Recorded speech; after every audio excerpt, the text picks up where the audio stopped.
Hey everyone, you're listening to the Simple Electronics Podcast. I'm your host Dan from the Simple Electronics YouTube channel. This episode is brought to you by PCBWay, but more about them a little bit later on. So today's episode, I thought we would start with a little bit of electronics news. There are some things going on in the maker and electronics world that I think is quite important. And the number one subject that I really want to talk about is that Millennium Machines, the maker of the Milo 1.5 open source mill, and the founder, Jake England, friend of the show, was scammed very recently. And this is really important. I'm going to put a link in the description to the video where Jake talks about what happened. In that video, you can skip to the 30-minute mark if you want to know directly what happened, because it does start with a little bit of a preamble on sort of the history of Millennium Machines and the desktop machining shop. I think that's what it's called, DMS. And so it's quite important stuff. But if you just want to know exactly what happened, I'll let him tell you more precisely. On my part, what I can tell you is that it was essentially a phone scammer, and they got all the funds from the two distinct companies, Desktop Machine Shop and which is the storefront, and Millennium Machines, who make the Milo mill. Not cool. So first and foremost, I will ask you to refrain from giving advice to Jake directly in the comments or on the show notes or whatever, because typically those do sound a bit condescending, especially since the event just happened. We just have to remember everyone is human, and these scams are very prevalent because they work, not because people are whatever. But I think it's really important for you guys to know about this situation, because Jake and Millennium Machines and the Desktop Machine Shop, I think it's DMS. I never remember these acronyms. I made myself a little bit of notes, but I forgot to write that down. So they're asking for donations to keep the project and keep the business alive. And I think it's really important for the community to step up in these times to be the stopgap. Because if you think about it, all of the labor that Jake and his team have put in to make the project happen, that was all donated to the community. Every single, all the labor, all the waking hours, everything that Jake and his team have put into this machine was all a donation to the community, essentially. The Milo 1.5 remains open source, so you can go and build your own machine with no issues. You can sell kits to the machines. It's just I think you're even allowed to call it the Milo itself. You'll have to check more specifically back on the episode when we had him on. However, all that labor was given for free.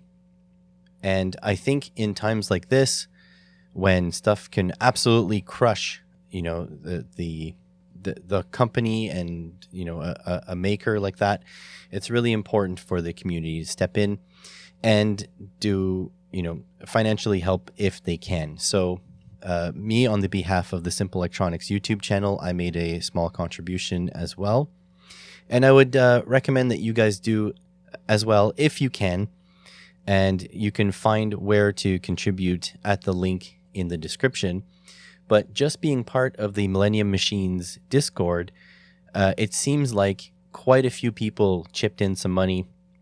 And I think at this time, at the time of recording, which is we're the 13th today, I think officially Millennium Machines can continue operations at the moment. But, more is always better. I'm sure he's going to shut down the donation link when, enough is enough type thing. So I think it's really important to acknowledge here that makers are undercompensated for their efforts, especially the ones who build and maintain open source projects, whether that be software or hardware. And it's really important for the community to show how much we value these projects by supporting when we can. So I want to thank you guys in advance for supporting them. And also, I would like to say that companies like LDO, I'm not sure if it's more than just LDO in Jake's case or the Millennium Machines project's case, but companies like LDO who do really have a value add, right? The LDO motors are like top quality motors. And so they're allowed to just take the IP because it's open source, and they can sell kits without remunerating Millennium Machines, but they actually pay quite a good chunk of change back to the open source project for it to keep going. So I want to also take this time to thank companies like LDO. There was a couple other companies that supported Millennium Machines. I don't have the comprehensive list in front of me, but companies like that, I'm really happy that you guys support the open source community so that we can have cool stuff and make this stuff ourselves at home. It's because of the contributors, the founders, and the companies who believe in the mission that these things are possible in the first place. So yeah, I just want to see if you're interested in getting a Milo at some point. It'd probably be a good idea to throw just a couple dollars in the pile to make sure that the project survives. Next up in Makery news is that the Raspberry Pi Foundation, yes, the same Raspberry Pi Foundation that makes the Raspberry Pi single board computer, have just put out a second microcontroller, well, their second microcontroller, I should say. So a couple of years ago, they put out the RP2040, which was basically it's a dual ARM Cortex M0 core CPU, or I should say microcontroller, which was overall a phenomenal little chip. And its big thing was that it was very inexpensive. It was only supposed to be a couple bucks for it on its development board, the Raspberry Pi Pico. And I have a couple here. I haven't had the chance to use them yet. The plan is to get into them with MicroPython, but obviously I develop my projects at a much slower pace than the Raspberry Pi Foundation develops its microcontrollers, so there's that. So the new chip, the RP2350, accompanied with the new development board, the Pi Pico 2, aptly named, is kind of an interesting thing. It's not just faster. I mean, it is faster, but it's not only faster than the RP2040. It has 4 cores, but not 4 cores that you can use. Well, sort of. Let's start from the beginning. So instead of the Cortex M0 cores, this one has M33 cores, 2 of them. So those are ARM cores. Those are similar to cores you would find on ESPs and stuff like that. But it also has a dual core Hazard 3 cores. It has dual Hazard 3 cores, I should say. And those are not ARM cores. Those are RISC-V. So RISC-V is the open source instruction set. And you may have heard a lot of makers talking about RISC-V lately. It's kind of like a big deal. Also, the CPU or the frequency is up to 150 megahertz from the original 133 megahertz. It has 520 kilobytes of SRAM instead of the 264, so it's like a doubling. And it comes in two package sizes. The chip itself, the RP2350 in QFN 60 and QFN 80. And I think the QFN 80 variant has, if I understood the datasheet correctly, 47 GPIO pins. That's insane. That is more than a mega, I'm pretty sure. How many GPIO on an Arduino Mega? I'm just looking this up live as I go. It has, 54. The Arduino Mega still has 54, so more. But still, this thing is quite impressive. So why is RISC-V a big deal then? Well, I figured I would discuss this a little bit, but keep in mind, I am not the expert in this subject. I'm going to defer the expertise to a couple of YouTubers. I have recommendations for you to go check out after I do my little spiel here. So, as I understand it, when you're writing software, no matter the language in your IDE, so whether that be Python, or the micro or circuit variants, whether that be Arduino C or whatever, it doesn't matter. When you're physically writing instructions, like code, that code is then translated into a set of instructions to like on the chip to, control logic gates, essentially. So it's doing a whole bunch of switching of logic gates to, do calculations or flip GPIO on or off. There's a set of instructions that your code literally interacts with that controls the hardware in the chip. So the processors that we know, the microcontrollers that we know, especially like the ARM ones, for example, the ARM set of instructions and chip design in general, that is owned by someone. I believe in the case of ARM, like ARM is its own entity. So they own sort of like the patent for how the chip architecture works and how the instructions to interface with that chip architecture works. They own the patent on those. So if you're a chip manufacturer, you have to pay a licensing fee or a royalty to ARM in order to use those instructions and those sort of structures on your chip. Now, the Pi Foundation, they may have a deal with ARM. I'm not sure, where it's cheaper for them, or maybe they have to pay full price. I'm not sure.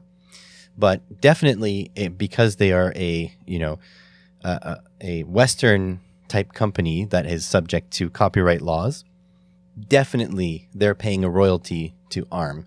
Maybe the sketchy Chinese companies don't. I have no idea on that, but I could definitely see some sort of thing happening where the Chinese companies don't. RISC-V, however, is open source. So again, it's like chip design structures, like physically how the silicon is organized, I guess, and the instruction set to deal with that silicon to translate your programming software into physically electrons moving around on the silicon. That's all open source. So that means that a startup company can make hardware without paying a royalty on every unit sold. Or even if a manufacturer, like a small batch manufacturer that can manufacture their own silicon, for example, does not have to deal with ARM or any other sort of patent holder in order to produce their silicon. So obviously this channel is pro open source. So this is really exciting to me.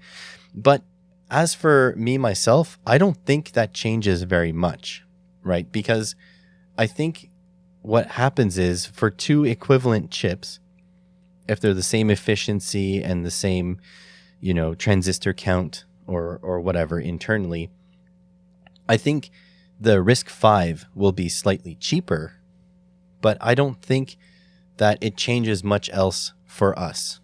This is not really something that I can speak to, though. This is just my understanding of it. So there is quite a bit of excitement. Like if I go over to BitLooney's channel, for example, friend of the show, I believe the open source FPGA that he worked on, that he was part of the project, I believe that used RISC-V architecture, for example. I'm not 100% sure, but I do know that he has worked in RISC-V before, and I definitely have not. So I think it's really important, though, the point is that Raspberry Pi decided to go with the RISC-V architecture, at least partly, because when the Pi Foundation does something, kind of the rest of the maker market sort of follows, right? And on top of that, a lot of professional development firms or product developers do end up with Raspberry Pi's products in end products, right? And I even have a YouTube recommendation that will show you a couple of those. So I think it's pretty important that a major player is using the RISC-V architecture, because I believe that will push development forward, right? It gives another leg up to the sort of open source world. There is, however, an interesting wrinkle on the RP2350. Well, first of all, it doesn't roll off the tongue as easy as the 2040, but the 2350 does have 4 cores, but you can only use 2 at once, which is really interesting. So you can use 2 of the ARM M33 cores at once, or you can use both Hazard 3 RISC-V cores at once, or you can use one of the ARM cores and one of the RISC-V cores. But you can't use more than 2 cores at once. And it is really unclear to me why it is at this point. Like, I'm not sure if if the same transistors are used in part of one core as part of the other. I'm not sure if it's a power limitation issue, whereas if you tried to power all 4 cores, something will go wrong. I don't know if you need a different clock source and there isn't one included. I have no idea, but it'd be really interesting to see if a hacker could get a 3rd core working at the same time. I know in the case of like ESP32s, for example, in the dual core variants, I know a lot of the Bluetooth and Wi-Fi handling is all dealt with on one core, and the other core you're free to use however you'd like with the GPIOs and doing the math calculations and all sorts of things. And so having one core deal with all the Wi-Fi and connectivity stuff allows you to just use basically 100% of the computing power on the other core to do other things. In this case, I'm not sure if the fact that it's RISC-V versus the ARM Cortex cores, I don't know if that makes a big difference in computing. Like if the RISC-V versus the ARM, maybe the RISC-V can't do as intensive computing. I have no idea. I don't even know if they're equal. In fact, I don't even know if there's a benchmarking feature, like if you can actually tell the difference between the 2 cores. But I find that really interesting that you can mix and match, but you cannot use all 4 cores. And it's an interesting decision to have all 4 on board and not have a variant, like let's say the RP2350A with RISC, B with all ARM, and then C with one of each. Instead, they just put them all in the chip, and then you access it 1 core at a time. It's a really interesting decision, and I'm not really sure what to make of it personally. So I did say I do have some YouTube creators for you to check out more information about the RP2350. It's really hard to remember that name. First person is Jeff Geerling. He actually had a really nice pun in his title, and I love it when people understand when I put puns in my title. Like, I'm sure a bunch of people got mine, but they don't mention it, so I can't be 100% sure. But he said in his, he put a RISC-V bet, like a RISC-V, RISC-5. So a RISC-V bet works very well because obviously they're betting on the RISC-V architecture, but also a RISC-V, so a RISC-V bet sounds like risky bet. And so I absolutely love that. So Jeff, thumbs up for that one for me. I'll put the link to his video in the description.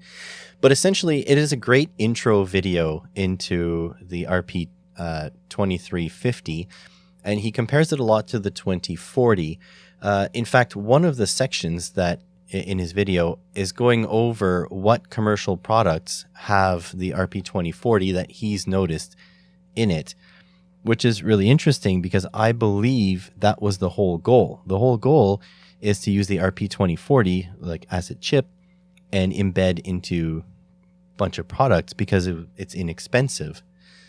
And he also goes into explanations, on using the ARM or the use of the ARM and the RISC-V cores.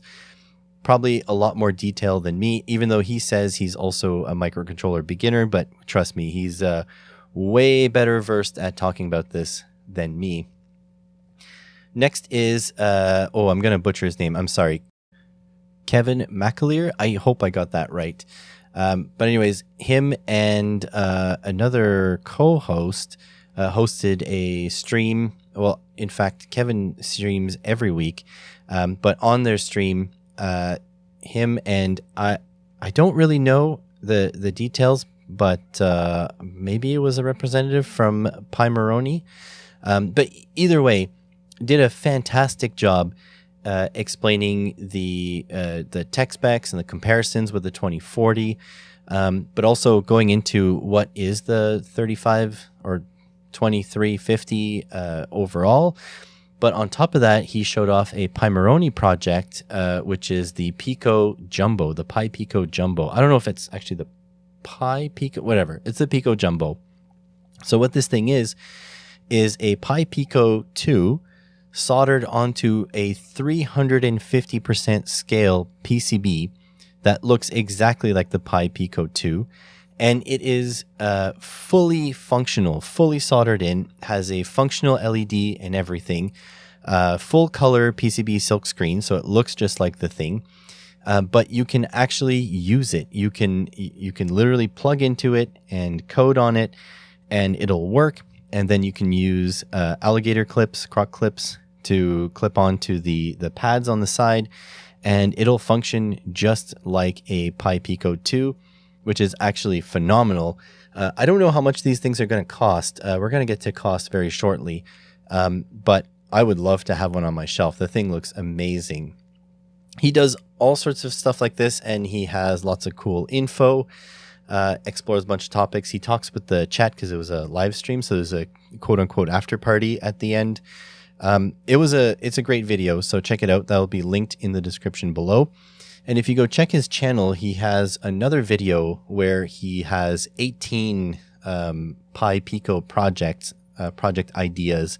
So you just search his channel for that, or I might put a link in the description if I remember. And I think that's a great way to get some inspiration on how you can use the microcontrollers in your projects. And last but not least, Scott Shawcroft, a friend of the show, he did a about 2-hour live stream deep dive on the release of the new 2350. He goes a lot more in depth on like sort of the CircuitPython side because that's where he works.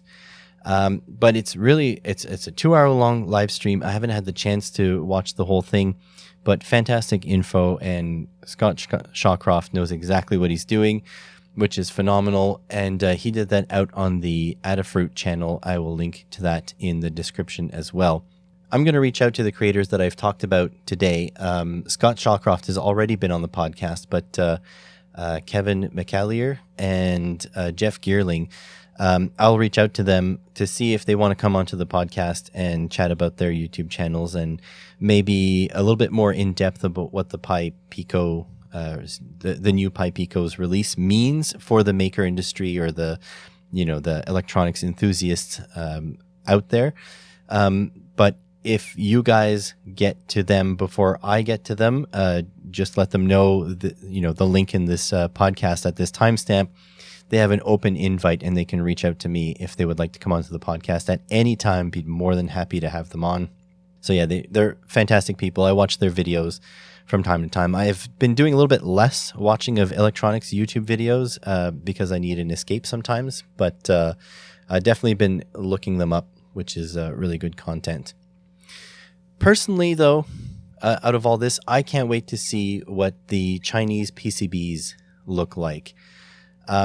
It's a little hard sitting here in Canada to get the Pi Picos and the chips for a reasonable price, because I just checked right before this episode, and the Pi Pico is about $10 if I get it from Amazon. I don't have any local electronics shops. Actually, I do have one, but they probably won't have what I'm looking for here. Nope, a cursory glance, searching for the word Raspberry Pi, didn't come up with anything. And if I just type Pi, I don't think anything. Yeah, so I got like 2,000 results, but it's like it's like connectors and stuff like that. It has nothing to do with Raspberry Pi. So yeah, I can't get one locally. So on Amazon, they're about $10 for the Pi Pico, the original one.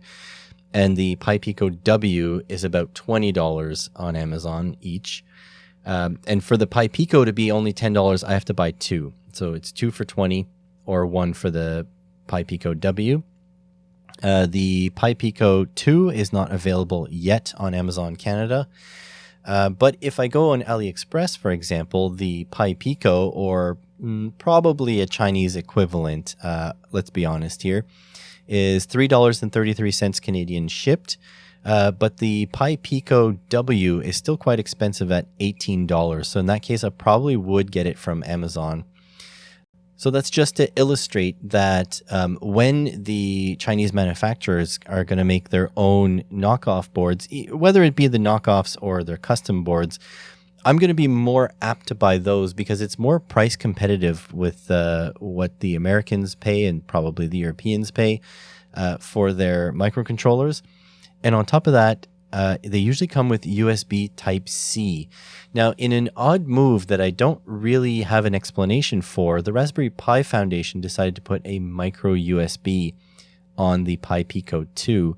And I do understand that this is probably a cost-saving measure, but I don't know if that is 100% valid, or like if it's a reasonable cost saving, because the durability of the USB micro and the fact that it's kind of past date, I don't think justifies the couple cents in difference. And in the volumes that the Raspberry Pi Foundation is ordering parts, I'm not sure if it's really in the double digits of cents per unit. And I get that at scale, it makes a difference, but at the same time, I think they could have eaten it. I mean, I'm not a businessman for sure. I don't run the Raspberry Pi Foundation. But if you guys have a more compelling reason why it's not just a cost thing, let me know, because I'd be curious to know myself. And speaking of cost, today's sponsor is PCBWay. Do I really need to explain as in depth as I usually? You guys all should know who PCBWay is by now. So PCBWay is a PCB manufacturer in China where their pricing is very good. Their manufacturing speed is very good, even throughout certain holidays, which is really impressive. And your cost is only $5 US for up to 10 boards, up to 10 centimeters by 10 centimeters. That's right, 10 boards, and then you have to pay for shipping. The slower shipping options are quite reasonable, but the express shipping is another something like $20, $18, something like that to Canada, which is also very reasonable because it gets to me in like 3 days or 4 days, something like that. It's very fast. If you're not into making PCBs, which is completely fine, you should probably try it, but that's completely fine. They also have CNC services, 3D printing services. Now that is regular FDM 3D printing or sintered 3D printing, like the ones where it's powder and they put it together. They even do metal 3D printing, if I'm not mistaken. They do sheet metal work. They do all sorts of stuff. So at the very least, you should go down in the description and click the affiliate link, which will bring you to PCBWay. Have a look at their services and their pricing. I think you'll find that it's very reasonable, and they have been supporting this channel for a very long time, and you probably see them in a whole bunch of other YouTube channels as well, because they believe in supporting makers. So go to PCBWay.com with the link in the description to go check them out, because you should support them because they support the community. One last piece of electronics news, something that was brought to my attention by Pile of Stuff, fantastic YouTuber, go check out his channel. But it's the fact that Big Clive no longer allows his live streams to be rewatched after they have happened. So Big Clive used to stream on Big Clive Live, the YouTube channel, and it was a nice cozy spot to watch, and he would do his streams, at least usually it was about once a week, depends how busy he was with shows and stuff. But if you go to the Big Clive Live YouTube channel, it is completely empty. There's just the one video explaining that you have to go into the live tab in order to see the videos that are there. Everything has been completely deleted. So a Pile of Stuff brought this to my attention. I went and double checked it, and it was the same thing on my end. So it's not like he got blocked or anything like that. And worried that Clive might have been hacked or something, I went into his Discord and asked the question, and the answer is that apparently people have been reporting his live streams. The quote unquote, here's what user Iron Angel said, and I quote him, and he is quoting some sort of resume here, but he says, "Idiots complaining and reporting it, and it was to prevent the main channel from getting nuked as well." So essentially, I guess maybe he said some offensive stuff, or maybe he was just, I don't know, being his regular old self. But regardless, someone or some group of ones found a reason to do a whole bunch of reporting of his videos. And I guess in order to save his main channel from being deleted, because YouTube can be very hard to reason with for getting channels back, especially if you don't have a large social media presence. I guess he now streams only on Twitch. And so if you want to go check out his live streams, it's twitch.tv/bigclive.com, all spelled out BIGCLIVEDOTCOM, no spaces or anything. And so Twitch is actually a little bit less friendly to weird content than YouTube is, in my opinion. Like, for example, there are things you can't say on Twitch. You can say them on YouTube, but you might get demonetized. But on Twitch, you can't say them at all. There's a couple little weird things about Twitch, and on top of that, on Twitch, even if the creator doesn't want you to have ads, you still will have ads. But the biggest problem with the Twitch streaming is that the live streams are not archived. They'll be held for a certain amount of time and then lost forever. And that includes all of the live streams that are on YouTube that are now been taken down. Those are all gone. And the ones that are happening on Twitch are going to be all gone, lost to the vagaries of time. So that makes me really sad, because I checked Clive's Odyssey channel. I have an Odyssey channel, by the way. So that's ODYSEE. I have an Odyssey channel, which is just basically a mirror of my YouTube channel. And Big Clive has the same thing for his main channel, but he never set that up for his live stream channel, even though it would have cost nothing. And so now all of those live streams are not viewable anymore. We just have to move on without them. And so that's a really, it's a really saddening thought that maybe hundreds of hours of content have just been wiped from the face of the universe, which is, not great overall. I don't feel good about this. I don't know what the solution would be. I mean, if Big Clive would have just backed up his channel to Odyssey /library LBRY, then we would have had an archive we could have kept looking through. But yeah, now I think they're gone, which is which is not fun. It's giving me pause because I don't like how the internet has become more and more temporary over time. Now that VC funding is sort of drying up, and tech companies are squeezing for more and more profits, and more ad revenue, and more of everything.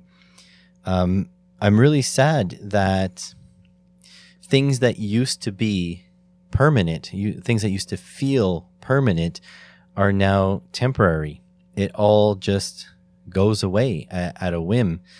I have a video that I'm working on mentally. I'm writing down notes when I can think about it, about my problems with Discord.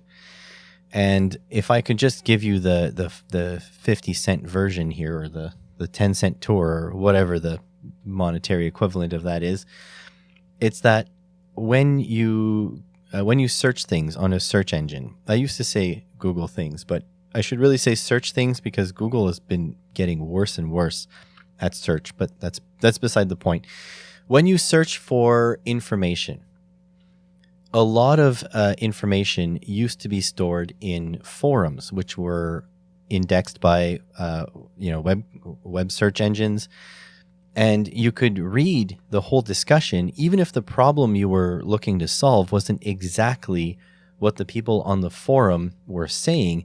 At the very least, the discussion usually included the rationale with why, fix A is better than fix B, or why you should approach it a different way, etc. But all of the forum stuff has moved to Discord in the recent years. And Discord is fine. It's a nice, cozy place for like-minded individuals to hang out with each other. And it builds really strong communities because you get a presence there, and it feels more tightly knit. However, all the information is stuck inside of Discord. It is not publicly searchable. It's not indexable. And in fact, a lot of Discord, how it's organized conversationally. So, for example, when I'm finally going to get around to my review of the Voron V0, specifically the Cybor one, you can see that a whole lot of the complaints that people have, the problems that people have with putting together the kits, are the same problems for everyone, every time. It's the same kit, it's the same components, it makes a lot of sense. Well, the moderators have auto replies with steps to take to fix it. But because it's organized conversationally, like you enter their Discord and then you go into the tech support section and then you post your question, and then the auto moderator replies to you, here's the steps to take. But if you scroll up that same day, there could have been 20 of the exact same question. When I feel like Discord is a hammer, but not every problem is a nail, right? A really good frequently asked questions section would have solved a lot of this stuff. A forum is way better organized because you can just browse topics, whereas this is you browse categories. And there is a way to do sort of like a forum type section in Discord, but again, it's not very well organized, not very well conducive for that kind of organization. And on top of that, it's closed off. You need an invite. So, for example, I'm on the Voron sub Discord, or Discord, whatever you call it. I'm on the Voron Discord. But is my question really best addressed in the Voron Discord or the Cybor Voron Discord? So if I have a problem with the build, is that Cybor's problem? Is that Voron's problem? Do I even know that Cybor has their own Discord, right? You could be looking for a very specific thing, and how are you supposed to figure out which Discord you're supposed to join for your very specific thing? I mean, in this case, I have a name brand associated with it, but what if you found an esoteric piece somewhere? You can't, you could Google Lens it, for example. You could take a photo and put it through a search engine, and the search engine will bring back, image answers. Then you follow that to where the information is. But if this item only exists since the inception of Discord, it is possible that all of the information for it is stored on Discord. And if you don't know the name of the product or where to find the Discord invite, you will never find the information you're looking for.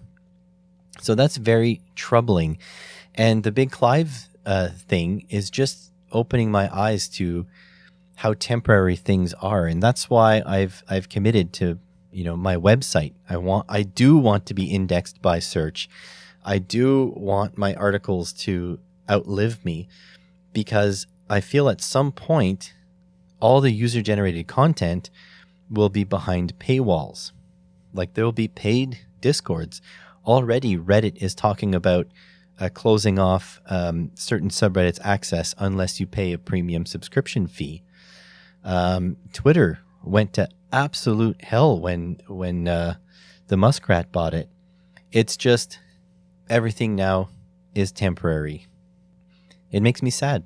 So then, what's going on with me and my channel? Enough with the news. And also, let me know if you enjoyed the news segment. Tell me in the description below. I'm trying to evolve the podcast a little bit, but I will be reaching out for guests hopefully for next episode.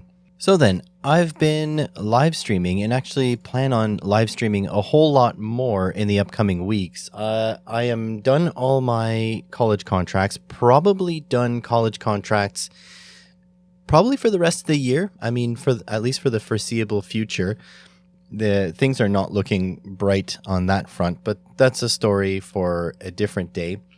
So I've been planning on pumping out more content. That is the goal. So very recently, you may have seen a video on the Unity power supply, the UDP 3305S, and I have all the footage recorded for the video on the multimeter, so that's going to be edited pretty soon. I also put out a video about the little scratch pens, little sanding pens, which have it's gotten a pretty good reception. A lot of people have known about them but forgot to order them. Some people didn't know at all. So that's been pretty nice to put that out.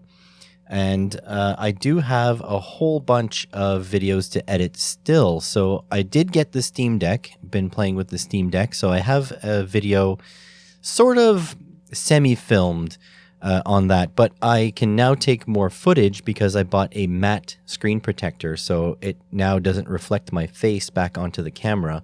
So I put on the screen protector. I should be able to make more content on it, but that will probably be for the second channel in the most part. I want to make videos like how to set up emulation, because emulation works very well on the Steam Deck. So that's stuff that's going to be on the SE Condary channel very likely. But for this channel, there is that video. I believe I talked about it last week. That Pile of Stuff had a suggestion, and I might go for it. But that won't be releasing this week for sure. I also got a cable tester by Mechanic Brand. Actually, I suppose if you've been keeping up with the podcast, there was an episode 102, the list. So all the stuff that came in, stuff that I ordered for that episode, it all came in. So I'm making the videos for that. So the cable tester has been tested. It's a great little piece of kit. That's the Mechanic Brand. I don't remember what the model number was. It is, gonna check here. DT3 USB cable tester. So it does work. There's a video on the way on that. I also did a video on 2 different cell testers and what they look like on the inside, which was pretty good. That's coming soon too. The Weehaw screwdrivers have come in. The new kit, I would say, is better than my old kit. It has a couple bits that are different. And so I think that the new kit is way better, which is really nice. And I also have like a list of something like 10 videos to come. So these are all things that I want to do on the live streams, film it all on the live streams and then edit them up, maybe on the live streams too, we'll see, and then release them to Patreon. So Patreon will have a large backlog of my live videos, or the videos that I've edited from the lives, and then they will eventually trickle down onto the main channel. The goal here is because I only have one of my 2 jobs remaining, which is the mechanics job. So I have to try to invest in myself and try to make a whole bunch of videos to hopefully, make up for the lost money from not having the college job this summer. So that's going to be fun in itself. So that's it for today's podcast episode. Maybe once this is edited, it's going to feel a little bit shorter than the usual episodes. But the thing is, I have been taking some time to take it easy. And in fact, tomorrow, which will be Wednesday the 14th, my wife and I are heading out to do a day-long hike in Gatineau Park, very famous park, national park here. Provincial park? National park. No, national park for sure. Here in, really close to Ottawa. And so since we're going to be enjoying the day on the outside, where the graphics are higher than 1080p essentially, I need to get this done one day early. And so, my, supporters get this one day early as well. So yes, I hope to see you all in my live streams on my live stream channel. That's SE Made a Stream. It's usually linked down in the description of all of my videos. I also might be doing a little bit of video game streaming when I need to just, change my thoughts from editing all day. So look for a notification for that. But I am Simple Electronics YT, as in YouTube. On twitch.tv as well. I'm less concerned about those streams getting lost to the vagaries of time. They'll be just video game streams there pretty much. And also I have recently launched some Instagram Reels, some YouTube Shorts, and some TikToks. So on Instagram and Threads, I am Dan Simple Electronics altogether. On TikTok, I am Mr_Simple_Electronics. So MR_Simple_Electronics. And the YouTube Shorts will be on my main channel on YouTube. So if you don't like them, that's fine. Don't watch them. I'm just trying to gather a little bit more diverse audience, trying to reach out to the youths out there and get them interested in some electronic-y type things. And hopefully you guys will come at least hang out in the electronics live streams. That's the SE Made a Stream. It's very chill. It's very, just hanging out. And the great thing is you get to see behind the scenes, because essentially that's where I'm filming most of my videos. So anyways, thanks for listening, everyone. I'll catch you next week on the next one, or in 2 weeks, I should say. Thanks for listening.